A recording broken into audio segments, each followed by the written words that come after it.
once you expose that young man or woman to like better things and they still don't come around, then that's when it gets tough. But yes, you know, if they don't know any better, it's kind of our job too to like help raise them and have conversations and empower them and walk them through these processes.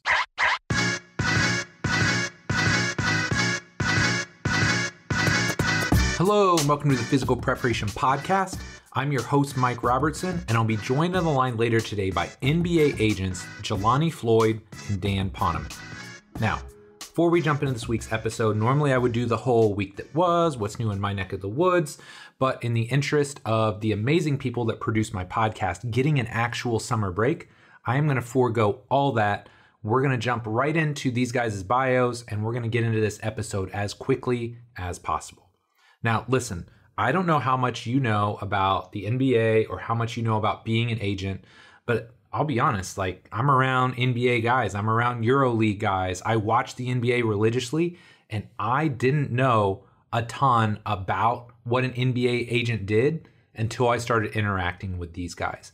They are both co-founders of a group called Beyond Athlete Management, which is a Chicago-based sports agency, and we cover all kinds of stuff in this episode. We talk about their athletic backgrounds and how they got interested in sports. We talk about what it actually takes to become an NBA agent. And let me tell you, that part of the show alone is shocking to me. Like absolutely shocking. I think you're going to be very intrigued by that. We're going to talk about what an NBA agent does. You know, it's not just Jerry Maguire, show me the money, or, you know, ballers where showing off Rolexes and cars. There's a lot more to it than that. We're going to talk about the mentorship that these guys do with these young men and women that they work with. It's just an absolutely fascinating show. And here's what I think is the coolest part. And I kept coming back to this as we're having this discussion. There's so many parallels between what these guys do as agents and what we do as trainers, coaches, and rehab professionals. Even if you're not interested in the day-to-day ongoings of an NBA agent, I think if you take a step back and you look at this from kind of a 30,000 foot view and you see how their roles and responsibilities in many ways mimic ours, I think you're really going to enjoy this show. So I'm going to stop there. Enough for me. Let's do this. It seems like almost every day I talk to a young trainer or coach who is frustrated. Maybe they're frustrated with the results they're getting. Maybe they're frustrated because they don't have trusted resources to learn from. And maybe they're frustrated because they simply don't have enough clients and wonder how long they'll be able to stay in the industry. So if this sounds anything like you, I've got something that I know will help.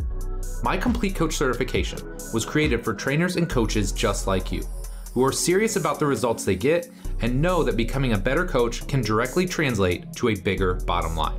This certification is going to take the last 20 years of my life's work and put it all into one massive course. In it, you'll learn how to use the R7 system to create seamless, integrated, and efficient programs for clients and athletes of all shapes and sizes. How to create the culture, environment, and relationships with everyone you train so you can get the absolute best results. The exact progressions, regressions, and coaching cues I use in the gym, from squatting and deadlifting to pressing and pulling and everything in between. And last but not least, I've added an entire section on my assessment process and how to use that to write programs faster and more effectively than ever before. Of course, there's a ton more that I cover, but that should give you a pretty good idea of what the certification is all about. Now here's the thing, spots for the certification will open twice per year for a limited time only. If you're interested in learning more, my next certification will launch in March 2021, and if you join my free insiders list, you'll be able to save $200 when it opens. To get on the insiders list, just head over to CompleteCoachCertification.com. Again, CompleteCoachCertification.com, and then stay tuned for our launch emails coming very soon. Thanks so much for your support, and I hope you'll pick up a copy of the Complete Coach Certification when it launches. Dan and Jelani, appreciate you guys coming on the show here today. Really excited to chat with you. Could you start by just telling us a little bit about yourself? I'm Dan Poneman, co-founder and MBA agent at Beyond Athlete Management, born and raised in Chicago, Illinois. Hey, I'm Jelani Floyd, co-founder at Beyond Athlete Management, agent, licensed attorney here in the state of Illinois, born and raised in Chicago. Met DP many years ago. He was, scout covering local basketball, national basketball, actually. And, he covered my commitment to Brown University. I love it. So you guys are obviously a little different because you're not trainers and coaches, which is the people that I typically interview on this show. So I'd love to start with just a little bit of background on you guys. And I'd love to know what your athletic backgrounds look like to try and get an idea of how you eventually worked into becoming agents. So I grew up playing basketball, obviously, west side of Chicago.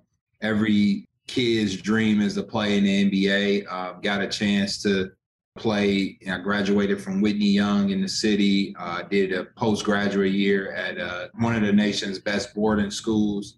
From there, I earned an opportunity to attend Brown University and play for Coach Craig Robinson, who is President Obama's brother-in-law. Oh, wow. So I had a great first year.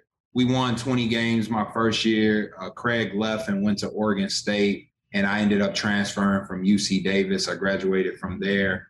Then I had a, grad year, played under Mike Jarvis. So I got a chance to be at a lot of different places.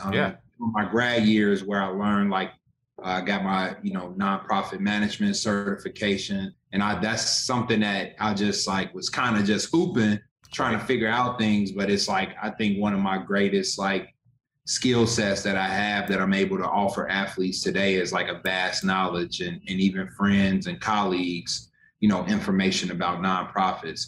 But anyway, I went on after that. I played a year of professional basketball in Germany and Luxembourg. And, after that kind of just was realizing shit, had to give up. Damn, I'm not good enough to make it to the NBA, right. But I am a really smart individual. I have relationships in the business, friends that I grew up with who are now in the NBA, made millions of dollars and all of these different things. So being known as a smart guy, and right after came back home, I knew I had always wanted to go to law school. It was something that my parents had been talking to me for a long time about. So I got a sales gig, doubled down on, my relationships in basketball, and, began to study for the LSAT and ended up graduating from Chicago Kent College of Law and licensed attorney. But throughout that entire time, law school, Daniel and I reconnected, started rebuilding, and here we are today, in the space and working and building something special at Beyond. I love it. I love it. What about you, Dan? What's your sports background like, my guy? Yeah, so like Jelani said, when I was in high school at Evanston Township High School in Evanston, Illinois, I started a high school basketball website. When I was still in school, I used to rank all the top high school players in the state. I do interviews. This was the early days of blogs, early 2000s, pre-social media, where I was, using AOL Instant Messenger to interview guys, and guys like Jelani. I don't remember what his screen name was, but yeah, I started a website, a blog. I played ball. I grew up playing AAU. I played for Steve Pratt at Full Package, great AAU program. My middle school, I played for a JCC Maccabi team. I played, but I just was never that good. I would have been good if I grew up in Central Illinois. I probably would have been the best player in my town. But I was in Evanston, highly competitive environment, 4,000 kids at the school. My high school was named one of the top 10 most successful high school basketball programs in the state over the last decade. So I wasn't really going to find my path as a player there. I made the freshman team. I was one of the better players in the school, but I wasn't ever going to be the guy. And I found my route not participating in athletics, but writing about it. Yeah. So I went from being a writer to a scout to now, 15 years later, I'm an agent. And it's kind of been the only job I ever had is working in basketball. And here we are today. I love it, man. So DP, let's stay with you. What led you to become an agent, or what made you think I think this is something that I want to do for a career? Well, it's funny. Throughout my career as a scout and a writer, agent was the one thing I always said I wouldn't do. It was this thing that people always say, "Oh, you'd be a good agent." And no, I don't want to do that. It just seemed like the sellout thing to do. It seemed oh, I'm here helping people get scholarships. I'm helping build players' careers. I'm helping give guys exposure.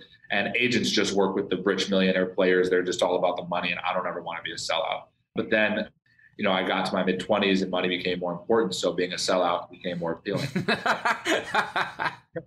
I got to my mid-20s and I realized that you don't have to be a sellout to make money, and you can be an agent and not have to be the stereotypical agent, not have to be the money grubbing, slick, all about, show me the money guy. You can do it on your terms. You can do it in a way where you can be true to yourself, work with good clients, work with guys who you value and who value you, and really have a good time doing it.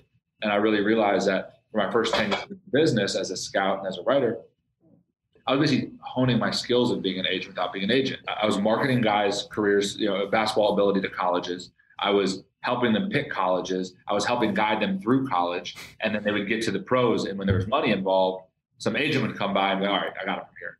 But, I helped them build these careers at a certain point when the players that I grew up with started coming of pro age. I kind of did so myself. And right away, when I got into it, I was like, oh, I'm great at this. This is what I've been practicing for. And again, you don't have to compromise your values to do any profession. And me and Jelani and our partners have found a way to build our business and do it in a way that's ethical and feels good to us. Yeah, I love that. What about you, Jelani? What made you think I think this is the route for me? For me, thinking of some of the stuff, I always help, even in college, high school, even I got myself in the Phillips Academy in Andover, Massachusetts by reading, doing research, calling, figuring out the application process. I helped my brother, land contact with a junior college coach. I helped place my homie on my other guy from high school, call the coach and acted as if I was him to talk to the coach to get a spot on the team. So it was things that I've kind of always been doing, and I never had that idea. Never been afraid to speak with people. But I think what led me is the opportunity, right, to serve. And I think a lot of these guys are underserviced. They're not empowered. And as I saw things as I was growing up and as I had friends going through the business, I'm like, that's not right. So one of the biggest things for me has been to, raise the standard of representation. Our goal isn't to represent every single professional athlete, but our goal is to raise the standard where, certain athletes are like, dang, why? Y'all should be doing it beyond doing it. Well, beyond, they do this, beyond doing that. So I should get that type of service. And so for me, it was always just one of those things. And then I love basketball. So since I'm not good enough to play, I can use my mind and be involved in the business side of it. And that's a beautiful thing. And then having access to these young men and women who can make huge impacts on their community through their platform and through their fame and through their wealth, being a part of that, being behind the scenes and the brains to that is really important as well, because I think a lot of these guys, they just really don't know any better. They just don't know, and they're being taken advantage of. Yeah. So I'm really intrigued by the process you guys have to go through to become an agent. And I'll give you a practical example in my space. You can basically say you're a trainer or coach with no licensure, not passing any certifications. That stuff helps, but there is no governing body that says, hey, you're a trainer because you did this, this, and this. So what steps or what hoops do you guys have to go through to become a licensed or a certified agent? And Jelani, I'd love to hear from you first. The steps are, they're universal, so basically you need to find $2,500, apply, it's all through the NBPA website. You apply, you sit for an exam in January, you study the collective bargaining agreement. You read it through and through, and you sit and take, I believe it's a 50-question exam. Now it's virtual, but when we took it, it was in New York, and multiple choice, open book, ask you about contracts, ask you about the different rules, players, free agency, all of those different things that pertain to, just the bare minimum of what you need to be able to represent a professional basketball player's career. But the exam is the hard part, but it's also the easy part. But the hard part is now you got to go get players. That's the hard part. You have to have relationships. And a lot of people are oh, how do I get into business? And it's way more certified agents than there are 3,000 certified NBA agents, but only 400 players. You know, the number is crazy. It might not be that much, but it's crazy where one guy may have 40 NBA clients, you know, and it's not equal. It's all based on, you know, it's a eat what you kill business. That's the big, like the exam is one part, but really building up your relationships is like the way more important step. And like people just think, oh, I need to go get certified right away. I didn't get certified right away. I was working and in the space for at least 5 years. Dan was in the space for 10 years. Right. You have to take your time to get certified. I think the most important thing is relationships. Oh, that's really interesting. So Dan, I'm a trainer. I've got an exercise science degree. I got a master's in biomechanics. I can go take this test? Yeah. I mean, again, that's the thing. It's funny. Anybody can take the test. I hear you saying like, you were saying like, oh, anybody say they can be a trainer, but it's not like that. No, it's exactly like that for agents. That's amazing. Anybody can take the test. Anybody can pass it. It's not, I mean, it's a hard test. It's not the hardest test in the world. It's open book. You pay $2,500 a year and you get certified. So I see, you know, tons of people will follow me that'll say, you know, NBPA certified agent in their bio on Instagram, have 0 clients or 0 leads for MBA clients, you know, and it's like not to, you know, hate on their dream, but it's like, I don't necessarily see the benefit of paying $2,500 a year until you like, you know, like Jelani said, I was in the business for 10 years and I was friends with every college coach in the country before I even got certified. And even then it was hard to get my first client. Yeah. And shout out to Ben Moore, someone who believed in me, you know, by my first year. There was a New York Times article about our partner, EJ, that said the year that me, Jelani, and EJ got certified, there was something like 200 agents who passed the test. And only at that point of the article being written 5 years later, only 10 of them had done an MBA contract. And 3 of them were me, Jelani, and EJ. Oh my gosh, that's amazing. There's a lot of people out here certified, but I always tell you, just being certified doesn't do anything for you. You get certified in a lot of things, but unless you're actually done the job, unless you're actually doing the job, the certification is worth the sheet of paper that it's written on. That's crazy. Okay, so one other question on this topic. How big is that CBA? Jelani, you got one on your desk? Nah, it's probably like 500 pages. Okay, so I thought I had heard it was like 500 or 600, but... Yeah, it's a lot. Yeah, you got to really be committed to passing it and knowing like what to read and understand. It's definitely not an easy thing to understand, but it's a lot of different resources too online that you can try and look up. But how we passed is to just read it front to back, period. Yeah, I mean, it's not the easiest test in the world, but it's also not like going to law school for 3 years. You study really hard for a month or two and you pass the test. If you can't pass the test, you shouldn't be an agent. Yeah. You know, but just passing the test is only so much. Yeah, you know the rules now, but do you know how to apply it? Do you know, you can learn about contracts, you can learn about the salary cap, you can learn about the numbers involved, but do you have the relationships with the teams to actually go get the player the deal? Do you have the experience to know what the player's value is or how they fit into the marketplace? Like there's all these other things that come with being an agent that aren't, involved with the collective bargaining agreement. Yeah. Okay. So this leads seamlessly into my next question. And I think it's the thing that I'm most interested in. And that's this idea of the recruiting process, right? And this process that you guys go through, because one thing that I feel like, and again, the number of agents that I know is very small. So I am biased. And obviously you're on my show, so I'm biased because of that too. But if we're being real here, like you guys have these amazingly high character individuals that you work with. Like every guy that I've worked with from your guys' agency has been top notch. So how do you guys go about identifying the players that you want and then getting them to eventually sign with you? And Dan, I'll let you lead here first. Yeah, I mean, they say that 80% of your problems come from 20% of your clients. And the key is to avoid signing guys in that 20%. Yeah. Yep. Right. And I think we do a pretty good job of that. I mean, the first part is just basically you ask their college coaches, you ask high school coaches, you get to know the guys and you find out, is this the type of person that I want to work with? Because if I'm going to not enjoy working with this person and they're going to be calling me every day and I'm going to be dreading it every time they pick up their phone, I'm going to constantly be putting out fires.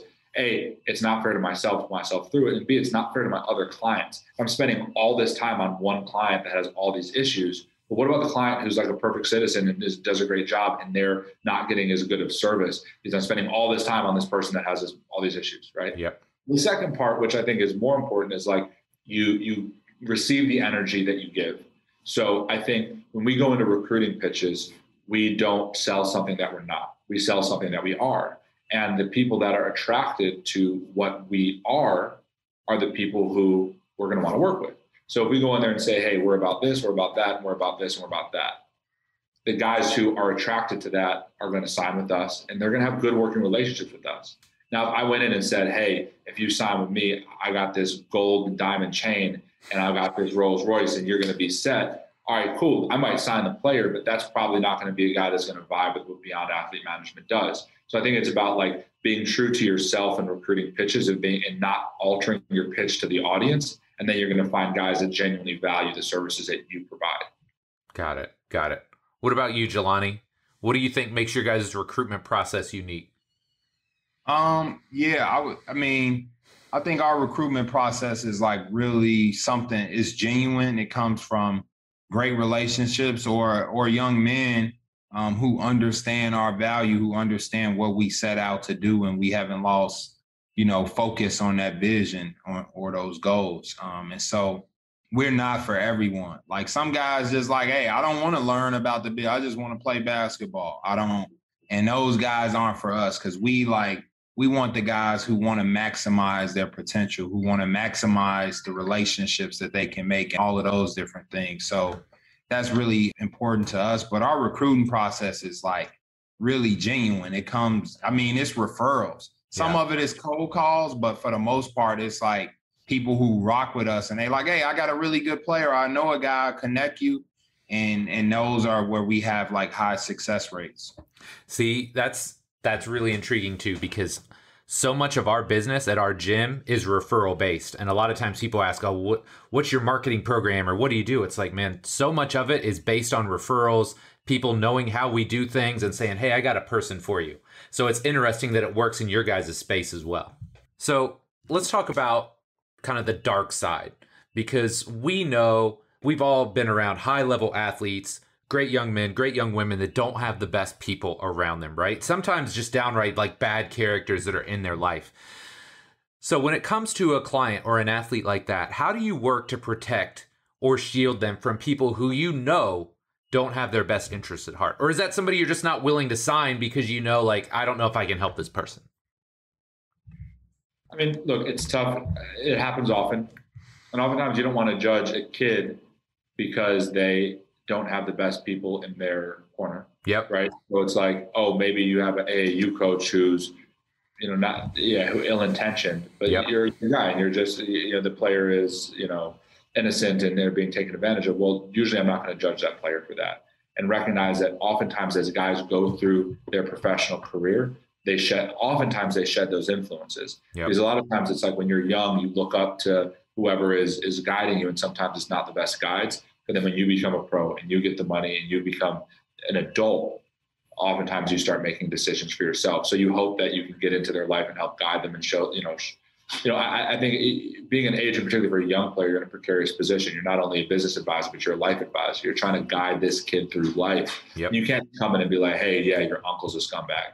That's not right. That's not the way to do it. That's not your place. But if you, help guide them through life and help them see right from wrong and, who's really up to what and kind of just guide them through, they'll figure it out on their own or they won't. But ultimately, it is definitely a tricky thing. Once, more money, more problems. Once someone gets to the league, there's always going to be those, nefarious influences coming out of the woodwork for them. And that's just a reality of the business we work in. Yeah. Jelani, one of the things that Dan kind of pointed out, whether he knew it or not, is something that's important to us. And that's just the relationship side of this. And I think one of the things that you can't do, it'd be like if you know somebody's a shady character right away and you've identified that, it's really hard day one to go to somebody that you're working with and say, hey, like you said, your uncle's a scumbag. But if you work with somebody long enough and you've shown that you've cared for them, that you've had their best interests at heart, then it's a lot easier to have those conversations. Would you agree? Yeah, I think so. I think it's delicate though. You have to sometimes like a lot of these guys and they families even, or the scumbag uncle who we may feel as though a scumbag, like they just don't know any better. Right. They don't they just so broke that they can't think about, they just so pressed about a few dollars that it's like, so dealing with some of that. But I think like once you expose that young man or woman to like better things and they still don't come around, then that's when it gets tough. But yes, if they don't know any better, it's kind of our job too to like help raise them and have conversations and empower them and walk them through these processes. Yeah, I love it. So when most people think of an agent, unfortunately, they think of like either Jerry Maguire or maybe they think of the Ballers TV show. But I would love to hear from you guys. Like, what does a typical day look like for you guys? Like, what are you doing from when you get up in the morning to when you go to bed at night? It's funny, the Ballers TV show thing. It's like people expect the agent to like have the fancy car and the Rolex, and it's like at the end of the day, like having a nice car or a nice watch like doesn't help me do my job better. Like, those right. are really unnecessary to being a sports agent. Like that's what it appears on TV. And yeah, we get courtside tickets and nice dinners and, cool experiences. But like the bulk of the job is us sitting in our office and making calls. Today, I've just been on Zoom meetings all day, talking to teams. Like right now, we're in the middle of the pre-draft process. We have, 7-8 rookies with our team. They've worked out. I think we over the last month, like 75 different NBA workouts with 25 different teams. All the guys just zigzagging the country. So coordinating travel, talking to the teams, collecting feedback, information for our players. We had 2 guys get injured today in NBA workouts, figuring out their treatment, just like really being there every lockstep with every step of their basketball day-to-day career. And then each season's different. So right now it's the pre-draft process. Free agency is coming up. That's going to be us crunching numbers and talking to GMs and helping guys get their free agency deals. Then summer league comes. That's another thing. Then training camp happens. Now we're flying around the country, going to games, visiting our clients, making sure they're settled in their new city. So each season is a completely different set of responsibilities. But a lot of it is just like a lot of phone calls and a lot of travel. That's really what it is. I'm on the phone all day. Yeah. Yeah. That's always interesting when you come in the gym and like in between sets of pull-ups, you're taking calls or texting somebody. I feel like that thing's glued to your hip, man. Yeah. I tell people all the time, man, that Ballers and that shit just entertainment. If you doing this job it's a thankless job. You supposed to answer my calls. You supposed to be available at 3 a.m. You're not supposed to have a family or a private life. Like you're not working all day. I mean, that's just kind of what it is. But yeah, it's a lot of, and especially for us, like, not to like downplay any other guys like at other agencies, but we built a company from scratch. Yep. So we not just agents. We also dealing with business development, brand development, marketing, connections, fundraising. So we got all of these different tasks, like everything that you see from beyond, from the merch to the website, to the players, to the pro day, to the uniforms, like we doing all that ourselves. Yep. Like that's us. Like this is like a real, like we nimble. We having meetings and, Dan is coming to, meetings with like, hey, I just met this other person. Maybe we can incorporate this software. There's like companies that I'm coming across. Hey, we can maybe, because we have to be forward thinking and advanced. So like one of the biggest things is really understanding that, but this is a thankless job. Phone call. I mean, I kind of break it down and do hour by hour, but I got like my recruiting phase. I got my client maintenance phase. I got my business development portion. I got my newsletter and podcasts and social media. Yeah. It's like all of these different groups that you have to like tend to. You got to go to your recruiting, your free agent recruiting, NBA laterals, college recruiting. You got to take meetings with various people, take phone calls from various people, because you never know who may end up being that person. And you, as an agent, you don't want to be the guy like, oh yeah, Jelani, they didn't call my such and such back. Right. 10 years ago when I was just a fat ass chubby kid, they didn't call me back. So it's always like the balance of all of that stuff is important too. For sure. Two things on that note. So Jelani and I we're in the office right now. It's 3:00. We're going to be here till 10 tonight. And then tomorrow's Friday. We're planning to be here till 10 or 12 tomorrow. Because the thought process is Friday night, people will stop calling us. We'll stop having incoming correspondence, and we can finally work on some like long-term business development stuff. So we have to find times like Friday, Saturday night, when like the incoming calls aren't happening, then we can actually work on like, all right, where are we going in 6 months? You know, another thing I was going to say, just like an example of what Jelani was talking about. So like I just took a family trip to Seattle to see my uncle, my dad, and my sister over the 4th of July. So I was on the West Coast, so Pacific time, July 5th at 6:20 a.m. I got a call from a family member of a client, and like I didn't answer because I was asleep at 6:20 a.m. So I wake up at like 6:45, and I hit him back at 7. He was like, "Damn, man, you sleep more than any agent I know. Why aren't you up?" Dude called me at 6:20 a.m. Now, granted, this guy was probably like on the East Coast or something, right? So probably like 9:20, but it's like now that people expect you at 6 a.m. no matter if it's a day after the holiday, you know where you are, you got to answer that phone call, or else they're going to be wondering what the deal is. So you sleep with the phone by your bed, and that's the reality of the circumstance of being an agent. That's what you sign up for. Yeah. You know what I love about this, though, is like the entrepreneurial side of what you guys do, because it's the same way for us, right? Like when I open my gym, like you got your days and your times where you're just training people, but that's just the training. Like that's not the marketing. That's not the selling. That's not the writing of the program. So I think that's what most people miss is they just think, oh, he's just on the calls, whatever. But yeah, there's all this work on the back end that goes to setting that other stuff in motion. Okay, this is a kind of off the script question, but I'm really intrigued because Dan, you put all these different times in front of us, right? Like summer league, and there's probably college recruiting, and there's pre-draft workouts. Of all that, is there a favorite time of the year for you? I would say that the only off time, or the only like downtime, which isn't my favorite time necessarily, but the only downtime is like late August, like August, early September, where it's like post summer league before the training camp starts. Like then you get that's when guys take vacations, you get a little lull. Right. And then aside from that, I would say my favorite time is, this is actually usually a fun time, the pre-draft time, even though it's super stressful, high volume of calls, because it's fun with, you know, seeing guys start their careers and they're nervous and they're anxious, and it's where am I going to be playing next year? Who's going to draft me? Who's going to sign me? And then like helping show guys, hey, it's going to be okay. I got your back. Here's your boom, boom, boom. You got your first job. And now it's almost like sending your kids away to college, where it's like, you got your first job, you're on your way, you know, God bless you. And like that's a good feeling of helping guys kind of, and then as guys go through their career, it's like they're pros and there's less hand holding. It's more so like they got it. They got it figured out. But that rookie process, helping guys get those first steps out into the pro world, is always really rewarding. Yeah. What about you, Jelani? Is there a favorite time of the year for you? The summers and being able to like connect with guys, but it's like our busy season.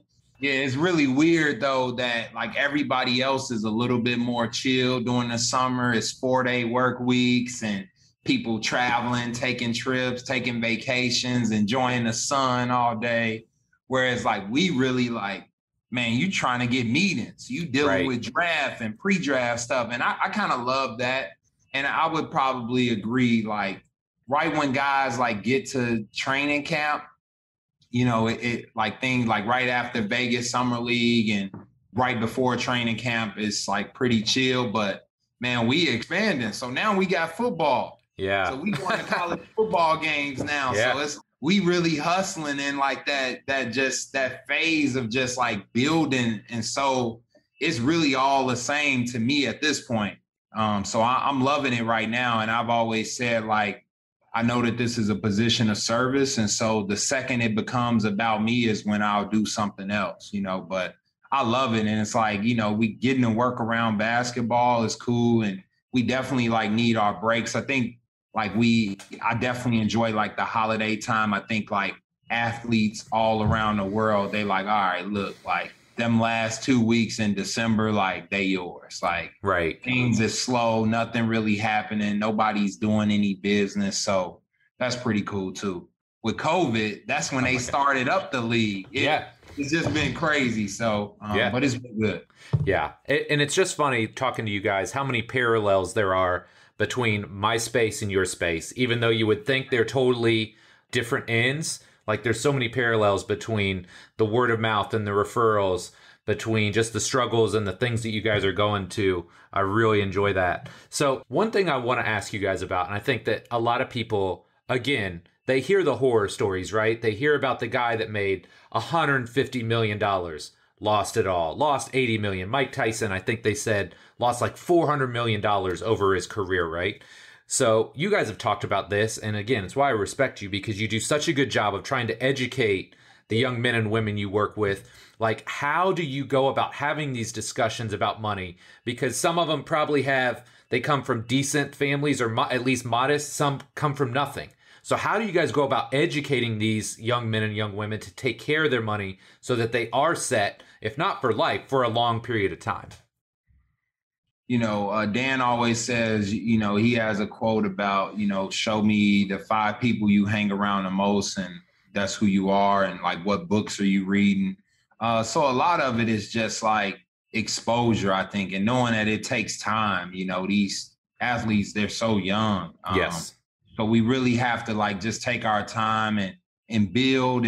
But now a lot of the things that we do in the relationships that we have with our guys, we are like, they look up to us, Exactly. Whether they want to admit it. They have more money than us, but they look up to us because they like, damn, if I can't play basketball, I may not be able to hold a candle to these guys. With that being said, they're empowering me. They like, hey, what book you read?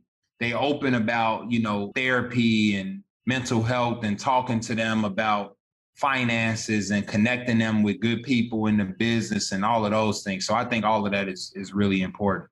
Yeah. Yeah. It's a team effort. I think our guys have financial advisors that we work with.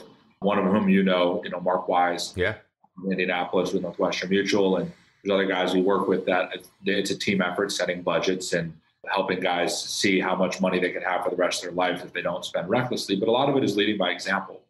I don't own any jewelry really. I don't have any designer clothes. I drive the same Volkswagen Passat I've had for 8 years. I'm actually getting a new car on my birthday in a few weeks. Yes. But, it's like, hey, could I have afforded a few years to go get a Porsche? Yeah, probably. But would that have been a, financial stress that I didn't need? Yeah. Well, I saved up, I bought a house. And showing guys through my life experiences, hey, guys, I drove the same Volkswagen for 8 years. Well, now look at the big, beautiful house that I own. Making wise financial decisions leads to great outcomes. And you don't need to flex and show people, I don't need to be the guy from Ballers. I don't need to show people with my Rolex and my Gucci that I have money. You can look at the contracts of the guys that we represent and know that we're doing okay. I think it's showing guys through the way that I live and leading by example of, hey, this is how you can be fiscally responsible and be happy and be proud. And you don't need to show it off. Everyone knows you're in the NBA. Yep. You don't need to show it off. But even still with that, there are still always going to be financial pitfalls. When you get to the NBA, you're going to feel like you're responsible financially for a lot of people in your life. Anytime you see someone struggling, whether it's mom, dad, brother, cousin, friend who's struggling, you're going to feel like I can do something about that. And hey, I'm victim to that too. I have friends who have fallen on hard times where I'll loan them money or give them money or feel guilty or whatever. Like anybody, when you reach a certain level of financial security, you're going to, that comes with the territory, but it's about learning how to say no. And a lot of times I tell my clients, your favorite line has to be, oh, that sounds great, but let me just run it by my agent and let me be the bad guy, because I know it's hard to say no, and you can't always say no, but you got to sometimes, or else you're going to end up broke. Well, and especially with the high character guys you guys are associated with, right? Like that's probably going to be even harder for them to say no.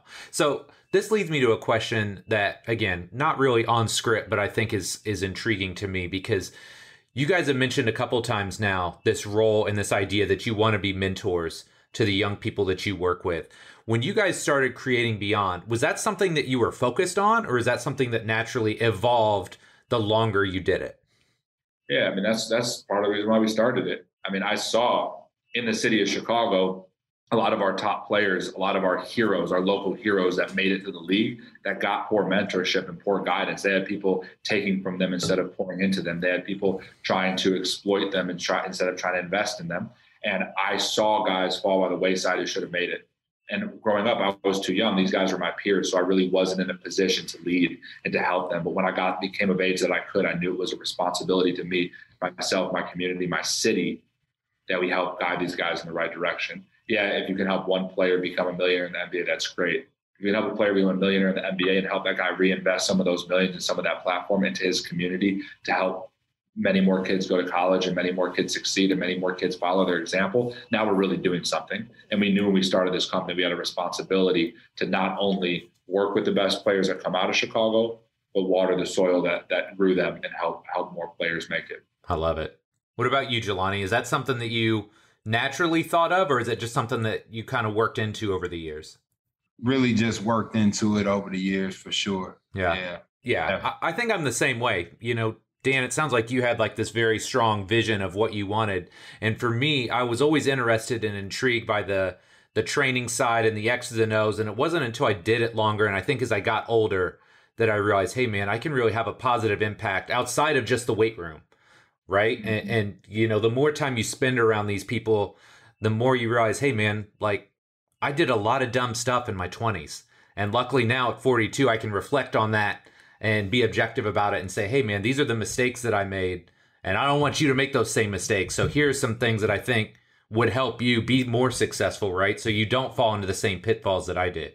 So it's just cool to hear that you guys are doing that. So one other topic that I want to broach, I know I'm pretty sure you were both on a call about this just a little while ago, but everybody now is buzzing about the NIL for college athletes. So Jelani, we'll start with you. Could you start by just explaining what the NIL is and what the system could do, maybe both positively and negatively, for college athletes? So NIL stands for name, image, likeness. It's basically, it allows now college athletes, which was previously banned, to, you know, monetize or use their name, image, and likeness for, like, to get paid or in exchange for merchandise or sponsorship. So just say that local basketball player at Butler may not be an NBA player, may not have a professional career afterwards, but the community cares a lot about them. So, you know, that player can now launch a basketball camp saying, hey, spend $300 per kid and I'll train your kid, using their name, image, and likeness. So it's right now it's really a mess. NCAA didn't take any leadership with it. They've deferred to the states or the universities. They really didn't have a plan in place. You know, so the NCAA's initial thing was to not really allow players to like monetize and make all of this money, but they've been forced to because states basically passed laws. So you had about a dozen or so states who have like NIL laws, and it got to July 1st. And the day before, the NCAA is like, you know what, we lose. They lost the landmark Alston case, which the Supreme Court ruled that the NCAA can't limit a university's education benefits related to like education. So let's just say, for instance, I'm in Chicago. You got DePaul and Loyola. DePaul, they both offer a full athletic scholarship, but DePaul like, hey, Cam Newton, we got a laptop for you. Right. You know, and then Loyola's like, nah, we don't got a laptop. So it's like, oh, okay, well, I'm gonna go get the extra laptop because I'm getting the athletic scholarship, but they also saying that they gonna give me a laptop. Right. You know, which a lot of these schools was already doing anyway. Right. But now they can do some of those things. And so I think the pros of it is like, you know, for guys who aren't gonna play pro sports, like get to the chicken while it's hot, you know, make the money. And then I think the cons are, you know, it's just no regulation. I think the NCAA is getting ready to crumble soon. Like it's just crazy. The big thing that they have is the NCAA tournament. But I think now, if I were a billionaire, I would approach all of these major schools and universities and I say, hey, let's start us a super league. Let's go out and get us a TV deal, and I'll pay, you know, we'll pay out because people gonna watch. Yep. But the NCAA, that's like the last thing now. Is like kids still can't be paid. Like, and it's like, look, if a college or a booster is willing to pay somebody $1 million to come play for them for, you know, a year, like why are we blocking that? Like, right. Let them do it, because it's like, it's capitalism. Like, so we should just allow that, because that's what's going on behind closed doors anyway. And I think if you put money into like some of these families' pockets, they can then make better decisions about their agents. Mm. So, you know, this is an opportunity for me where, man, I could go now and represent a 12-year-old. You know what I mean? Because it's like, hey, you could sign with me and I could get you marketing. I could set up your camps. And guess what? In 5 years, you're going to be able to still play college basketball, if that's even a thing. Right. But it opens up the door for us to be able to get in early with some of these athletes as well and start working with them right away in college and helping them, generate some marketing revenue. That's interesting. What about you, Dan? What are your thoughts on NIL? What's NIL? No. I mean, Jelani summed it all up. We'll see. We're watching and monitoring and seeing how it unfolds. It's definitely the floodgates have opened and they're going to keep flowing. So we'll see what happens over the next few weeks and months. Okay. So one follow-up here. Are there any restrictions? I mean, I saw like Master P's son signed like a $2 million NIL deal like the first day. Are there any restrictions at all as to what you can do? Or is it like the Wild West out here? I'm wondering with that, though, no disrespect to Master P, but like, did he just give that company the money? And then gave it back? I think that's what likely happened, but I don't know. My guess is that Master P owns the company and he's just recycling his own money. Master P is a master of PR. They should call him Master PR. He loves it. He's great. He made, got the 10-day with the Hornets back in the day. Master P knows what he's doing here. It's not there's something going on with that. Yeah. True. For sure. Okay, fellas, big question time because I want to be respectful of your time. If you could alter the space-time continuum and give young Jelani Floyd and Dan Poneman one piece of advice, what would it be? For me, off top, I should have been certified sooner. Yeah. I believe in not changing the past because, butterfly flaps its wings, so I wouldn't give any advice to my young self. No, I would just say, honestly, read more books. Just read more. I read a lot growing up, but you can never read enough, and just read because reading books is the secret to unlocking everything that you want in life. I love it. Okay. It's been great chatting with both of you here today. Where can my listeners find out more about you and all the great work that you guys are doing? Beyond.am is our Instagram, Twitter. Daniel and I, we're launching a podcast called Own Your Talent. That'll be coming wherever you get your podcast here soon. At Jelani Floyd, at Daniel Poneman. Shout out to iFast, all the work you doing. But yeah, that's where you can find. I got an Own Your Talent newsletter. So yeah, we around. You could just search us. You can find us. I love it. And I will say, if you're listening to this show, you need to read this newsletter. I don't know how much time you spend on that, my guy, but it's amazing. It's so in-depth. It's so well crafted. Like, it's somebody that writes a decent amount or used to write a lot. I respect it, man. There's a lot of work that goes into that, and I see it, man. It's good stuff. Thank you. Appreciate it. My pleasure. Well, fellas, again, thank you so much for your time. I really appreciate you coming on today. All right. Take care. Talk soon.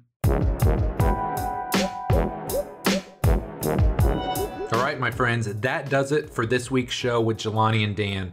Really hope you enjoyed it. I had a ton of fun talking to these guys. First off, getting them on a call is no easy task. They are incredibly busy. So the fact that they were willing to take an hour out of their time to talk with me and to share their stories and experiences with us, I truly, truly appreciate that. Second, I truly appreciate you listening to this episode. I hope you learned a thing or two from it. Like I said up top, one of the things that was most intriguing to me were all of the parallels between these guys' world and the world that we live in as trainers and coaches. And I think there's a lot to be gleaned, a lot of information and a lot of knowledge to be gleaned from this episode. So like I said, I really hope you enjoyed it. If you did, please do me a favor. If you're not already subscribed to this show, please take 2 seconds out of your day. Do it right now. Wherever you consume podcasts, you can find us. iTunes, Stitcher, SoundCloud, Spotify, Google Play, Amazon. Wherever you consume podcasts, we're there. Hit the subscribe button so you know each and every week when we drop a new episode. So my friend, as always, thank you so much for your support. Love and appreciate you. And we'll be back soon with our next episode. Take care.